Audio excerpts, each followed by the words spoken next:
Today, we're pleased to introduce you to a drummer, singer, and composer who has been a member of such successful groups as Pilot and 10cc, Stuart Tosh. Stuart's recordings include hits such as these from the 1970s.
A very warm welcome, Stuart, and sincere thanks for taking some of your valuable time today to share some of your experiences with us. Let's start at the very beginning, Stuart, as the song says, a very good place to start. Born in Aberdeen on the northeast coast of Scotland, did you come from a family with a history of making music? I wouldn't say a family of making music. My father played a little bit of piano. My brother certainly did. He's been in a covers band for many years. But the fact was that my father worked for EMI, or HMV as it was known in those days, and as a result, we got lots of records, anything that EMI and all the labels under that particular umbrella, every label recording, he got a sample album or EP or single. So I was exposed to lots of different kinds of music through the 50s and into the 60s when rock and roll was really taking off. So I went through big band, Sinatra, Ella Fitzgerald, Nat King Cole, Louis Armstrong, into trad jazz, skiffle, into pop and rock throughout the 60s. So it was an incredible, I didn't realise at the time how privileged I was to get all this, and actually receiving records before any DJ or record shop got them. So Fantastic. I was off and running, as it were, with music in my head very, very early on. How did you start what turned out to be a very successful professional musical career? Well, moving on from playing in bands in Edinburgh, in fact, that's how Pilot got together. I was depping for a drummer. This band had a residency in a big dance hall in Edinburgh. David Payton was the bass player, and Ian Bairnson was the guitarist in the band. And David liked what I was playing and invited me down to a recording studio in Edinburgh, where Billy Lyle was the studio engineer. The studio itself was doing Scottish repertoire, which was accordion music, and I think they did outside broadcasts with pipe bands. But the room itself of the studio was wonderful for rock and roll and the music we were doing. So we did all our demos there, and Magic was one of them. And once I heard that song, I knew it was going to be successful. So we all trooped down to EMI in London, and when they heard Magic, I think they agreed that it was going to be successful, and we were signed to EMI. So that was it. The thrill was going into Abbey Road Studios in London, and into particular Studio 2, where the Beatles and various famous people have recorded their legendary music. Just a thrill to do that. Brilliant. Ian Bairnson actually didn't join the band till after we'd recorded Magic, so the guitar playing you're hearing is all done by David. Multi-talented chap he is. Let's hear that first single that is still so very popular and gets a lot of airplay here, Magic.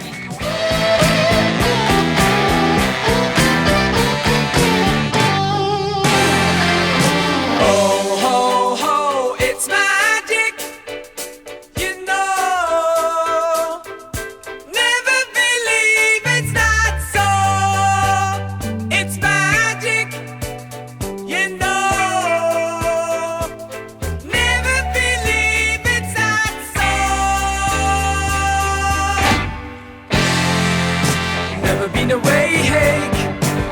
seen a day break, leaning on my pillow in the morning.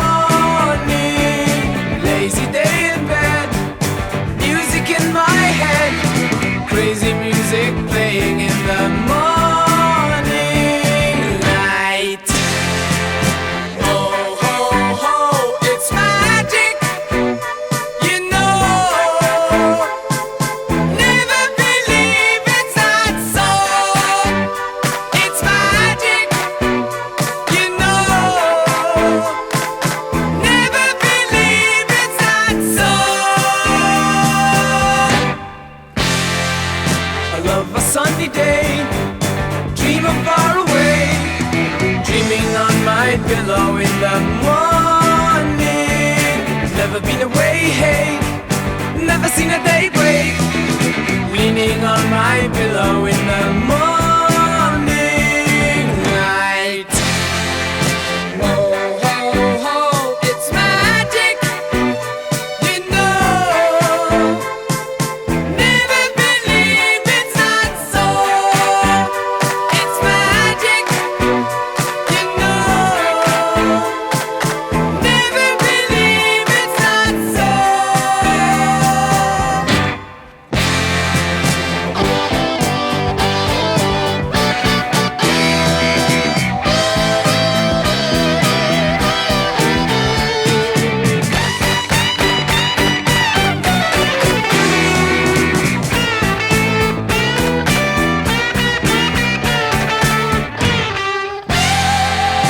Oh, ho, ho, it's magic, you know.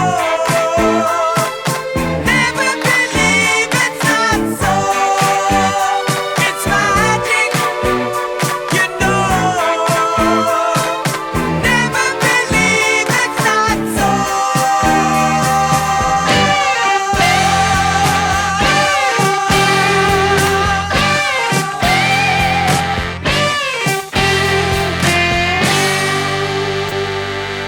Magic from Pilot. We're talking with a member of that very group, Stuart Tosh. Stuart, my research found that not only does that song continue to be requested, but it has also been recorded by many other artists. When a group has such a successful song that the public want to hear again and again, do you feel artists ever get to the point of thinking, oh no, not again, especially when on tour? Oh, not at all, Mike. I've always enjoyed playing Magic and very grateful for the success it's given the band. It has indeed been covered by a lot of people, and it's been used extensively in the States and probably elsewhere for advertising and in a few movies. So very delighted that that the song has stood the test of time. As they say, a good song's a good song. It has stood that test, certainly. The group's next hit single reinforced its position as a top recording band as January not only got to the top of the UK charts but also had fabulous success here in Australia. It was actually number 2 in the best-selling singles list here in 1975, ahead of ABBA. Perhaps you'll tell us a little about the song and, in retrospect, if the group should have had a tour of the country at that time. Yeah, January. What a good song. David had this idea, the first phrase, da-da-da-da, and he didn't know what to put there. So January lent itself to filling that particular moment, and it became a girl's name, really. Yes, it was very successful in UK #1 for 3 weeks, and of course in Australia, absolutely incredible. We were thrilled that it stayed so popular for such a long period of time there. And we have great regret that we never toured there as a band. Perhaps the management weren't as good as they should have been in that respect. But we did tour individually in terms of me playing with 10cc down there on a couple of tours, and David with Elton John. So we had the chance to enjoy being in Australia. We both had a wonderful time there. Although Pilot continued to release a large number of good singles and albums, the band never had the success of Magic and January again. Looking back, why was this possibly the case? Difficult one, that. Yeah, still released a lot of material. Perhaps there was a bit of similarity in the follow-ups. But by this time we were doing different things individually. I was doing lots of session work, and it kind of drifted apart, and I left the band in '76. So yes, it never continued, sadly, but very grateful that the band did have that success with two singles at that particular time. In 1977, Stuart, you moved from Pilot and joined the immensely popular group 10cc, who had already had a huge number of top 10 hits. What stresses are there on a professional performer as yourself when he or she leaves one successful band and joins another? I don't think it was stressful. It was delight, actually. I was so glad and very pleased that I got the job with 10cc. I'd been a fan for many years. I thought their music was very, very clever, very interesting to listen to. So delighted to be part of that band. Shortly after joining 10cc, the band recorded the album Bloody Taurus, their sixth album, and the second after Lol Cream and Kevin Godley had left. The album was particularly important as it gave the group another #1 hit song, Dreadlock Holiday, as well as containing a song composed and sung by yourself, Red's in My Bed. How did you feel moving from the rear of the band as a drummer-singer into the front spotlight as the lead singer when you performed your song? Absolutely petrified. Suddenly I was standing out front trying to play a guitar. The track was released as a single in the States. It didn't really go anywhere, I'm afraid, but I had the dubious delight of doing a video for it in Hollywood. Oh dear. Anyway, yes, it was an interesting experience, that singing out front, albeit just for one of the tours. But yes, it was. My safety net is a drum kit in front of me. But yes, it was interesting singing out front for a change. Let's now hear you and your composition, Red's in My Bed.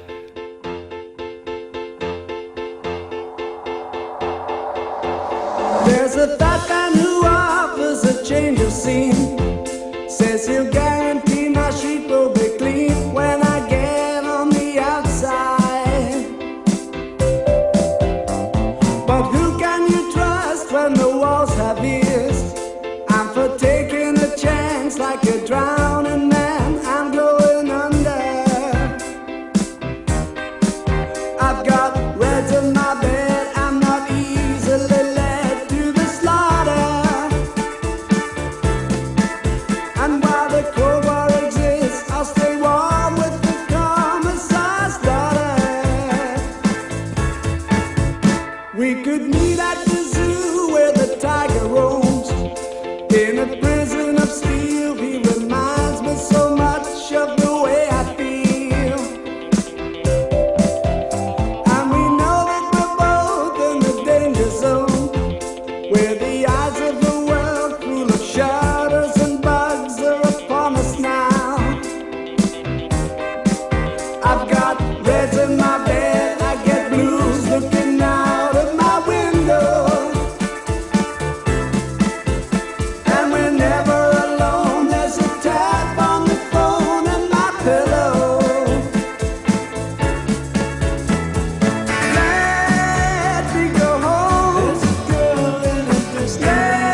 My body is walled in the shell of a car in the dead of night. And I laugh through the pain and the agony as they cut me away to be born again, back to humanity. You've got reds in your beds, there's a man looking over your shoulder. But don't you give him your mind, it's too late when you find that it's over. You let me go home. Let me go home. You're nothing more than a memory. I don't like your philosophy.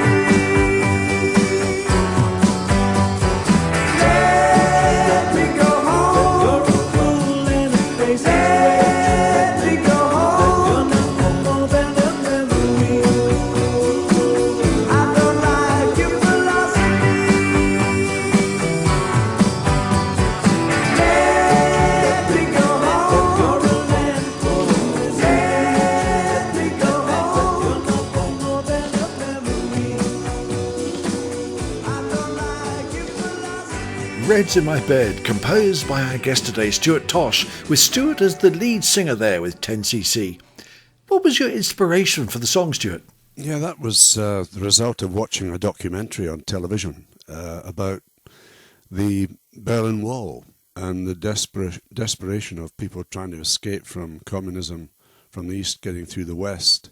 Had a bit of effect on me, really, watching it. It was quite incredible the lengths people went to. In fact, there was a person that was moulded into the wing of a car and got through that way. I think that there's footage that most people have seen of people cutting the wire and getting through, and it was, desperate times. And in fact, when I was with 10cc, we went through the wall before it came down and looked at the tourists' heads above the wall on the west, us being in the east. There was nothing within a mile on the east. Nobody was allowed to live there. There were tram cars going up and down, and we were taken round, shown various areas, some beautiful buildings which are obviously now open to the public, that were very grand courtyards. You can imagine horses and carriages gliding into these huge houses. The bullet and shrapnel marks still existed on the walls from the Second World War. Yes, it was a very humbling experience being there, but thank goodness that doesn't exist now, well, at least in Europe. Let's move away from the songs themselves for a bit and look at performances. I'm aware that before live gigs, a great deal of time and effort is put into doing sound checks. What's the purpose of these, Stuart, and how important are they? Well, a sound check is getting the sound in the hall or the auditorium clear for every instrument to be heard by the audience, and every hall has a different acoustic quality. So what the procedure would be, set drums up and start playing from the bass drum, snare drum, hi-hat, through the toms, cymbals, and once that sound is up, Eric Stewart, who's a studio engineer and helped with the sound when we're playing live, we used to walk around the auditorium while you're playing. And a drum kit really has just about every frequency, from the high-end cymbals right down through the toms and snare drum down to the bass drum. So he would walk round and put his arms up and indicate where the road crew may change or add to the PA system out front. So everything was absolutely crystal clear. And the band did have a reputation of having a very good sound quality in the hall itself. In previous conversations with you, I understand there can be a downside to getting a top-notch sound for a live performance, in that some have felt that the band have been miming to a pre-recorded track? Yes, as I said, the band had a reputation for a very good PA system, where every sound or frequency could be heard. I remember playing a triangle in the percussion section, thinking this is never going to cut through against guitars and keyboards. But somebody at the end said, wow, that triangle you played really cut through, amazing. So I thought, Crikey. So everything was very audible out front, so much so that people cynically thought we were miming. So on one of the tours, as a backdrop, we had a huge reel-to-reel tape revolving during the act, as it were, to thumb our nose to the people that thought we were miming. And we weren't. We absolutely were not. Everything was totally live, perhaps with one exception. How about what to me sounds like a complex song with background vocals and music, like the brilliant song I'm Not in Love? Does a live performance of such a song have to have pre-recorded inputs? Yes, well, that one did. We had a tape with the backing vocals on, but we sang along with it, so it wasn't totally mimed. And the only other tape we used from memory was the opening of a Mandy Fly Me, which was a tape. Other than that, everything was totally live. Let's hear that beautiful and very popular song that got to the very top of the UK charts in 1975 and to number 6 here in the Perth charts. And I have to add that it is one of my very personal favourites too.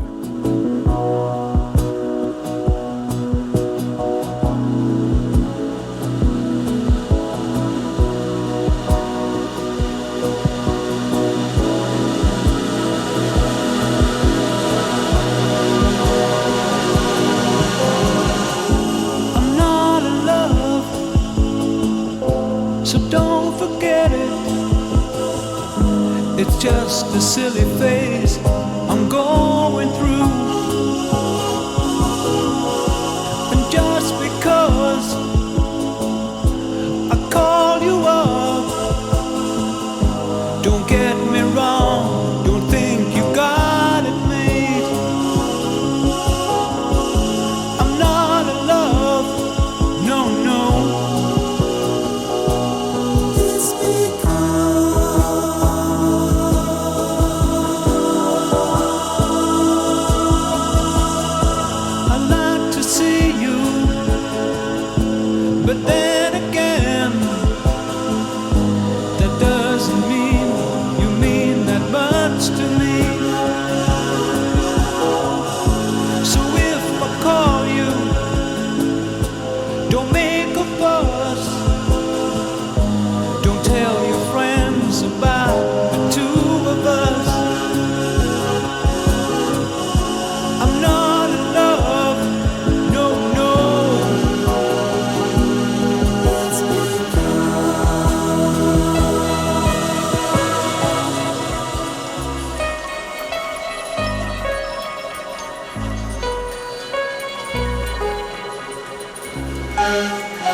That really is a beautiful song with fabulous lyrics. As I said, one of my personal favourites too. I know the original recording was made before you joined 10cc, but I believe it is documented who whispered the words, "Big boys don't cry." Ah, yes. I was told it was a secretary who worked at Strawberry Studios North, which is in Stockport. Eric and Graham had a studio south called Strawberry South down in Dorking in Surrey. Yes, that's the story I got, was they just got the secretary in to whisper, "Big boys don't cry." And I guess that's your answer to that question. While we're talking about the song "I'm Not in Love," I believe the choir was made up of countless re-recordings on loops of tape with the band members, well before the days of computer editing and sampling. Yeah, actually, I was told that the track "I'm Not in Love" had been recorded a year before, and it was a different format. The feel they had was bossa nova, which I guess lends itself to that feel. Anyway, they thought, "Oh, crikey, it sounds like a lounge band in a hotel," so it was shelved. However, they realised a year later, 76, that it was too good a song to not do. Just to leave alone. So Lol Cream came up with the idea of having a wash of vocals in the background. And you're right, it took a long time to do this. And what the band did was they went out and they all sang one note as long as they could hold a breath. And perhaps your listeners are familiar with a recording desk where you have faders on the desk, about 24 of them, or 48 nowadays, or even more. And each one of those is a volume control. It's a boost for volume, and you push it up and down, and the volume increases and diminishes. And so they recorded on a chromatic scale on a piano, which is kind of and so on. So each one of those notes was recorded, as I say, by the four guys, and it must have taken quite a while. But once it was done, they played the faders on the desk like they would a piano. So they'd push up and you get chords. And that's how the backing came for "I'm Not in Love." Fantastic.